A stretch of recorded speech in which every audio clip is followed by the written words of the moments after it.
La parole est à Madame Marie-Christine Dalloz.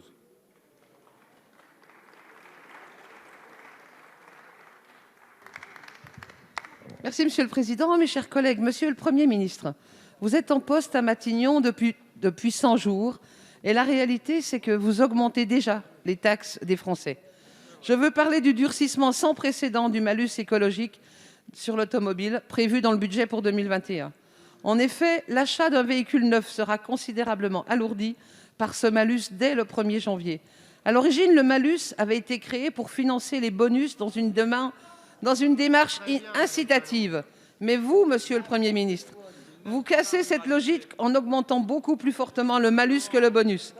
L'an prochain, le malus va rapporter 500 millions de plus à l'État que le coût du bonus automobile. Dans les faits, vous allez multiplier par 4 en un an et par 8 en 2 ans le montant du malus pour un véhicule émettant 138 grammes de CO2.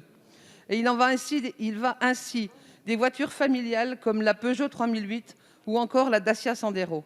De nombreux modèles populaires seront inaccessibles pour répondre aux besoins quotidiens et professionnels des familles. Les territoires ruraux et les familles les plus modestes seront les premiers à souffrir de vos choix budgétaires. Notre usage de la voiture est déterminé en fonction de notre lieu d'habitation et de l'offre de services de transport, transport public bien souvent inexistante dans nos territoires, et notamment en montagne.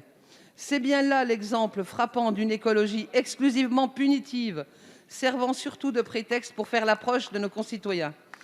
Cette politique budgétaire est non seulement injuste et touchera directement au portefeuille des ménages, mais elle est également suicidaire pour les fleurons industriels français de l'automobile, gravement impactés, mettant en péril des milliers d'emplois. Le « en même temps » a ses limites et s'avère même dangereux. Monsieur le Premier ministre, à l'heure de votre premier bilan, n'est-ce pas particulièrement incohérent avec la politique de relance que vous dites vouloir mettre en œuvre ? Merci, cher collègue. La parole est à Monsieur Olivier Dussopt, ministre délégué chargé des comptes publics. Merci, Monsieur le Président. Madame la députée Dalloz, vous terminez votre question en interrogeant sur la cohérence ou l'incohérence. Il y a une grande cohérence à la politique qui vous est proposée en matière fiscale. Je l'ai dit tout à l'heure en réponse au député du Verger. Nous menons une politique de transition. Nous voulons construire la première économie décarbonée, nous voulons accompagner la production et la consommation sur le chemin de la transition écologique et nous avons effectivement retenu dans le projet de loi de finances une mesure qui consiste à augmenter le malus en fonction de l'émission des gaz à effet de serre et particulièrement du CO2 avec une mise en œuvre progressive et l'atteinte d'un palier qui correspond à un palier encore supérieur à la moyenne des véhicules produits en France.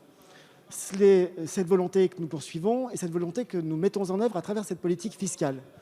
Il ne s'agit pas de chercher une recette supplémentaire, il s'agit de mettre en place des outils fiscaux incitatifs pour accompagner la conversion du parc automobile. Vous avez beaucoup insisté sur cette question du malus.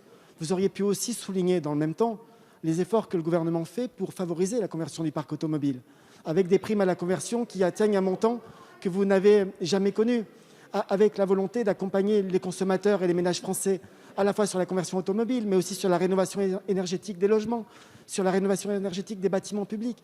Tout se tient en termes de cohérence et je le répète, nous construisons un chemin de transition écologique et environnementale appuyé sur des outils fiscaux en veillant au pouvoir d'achat des Français et sans jamais remettre en cause la trajectoire de baisse des prélèvements obligatoires que j'ai rappelée et qui se traduit par une baisse d'impôts de 45 milliards d'euros pour les ménages et les entreprises françaises.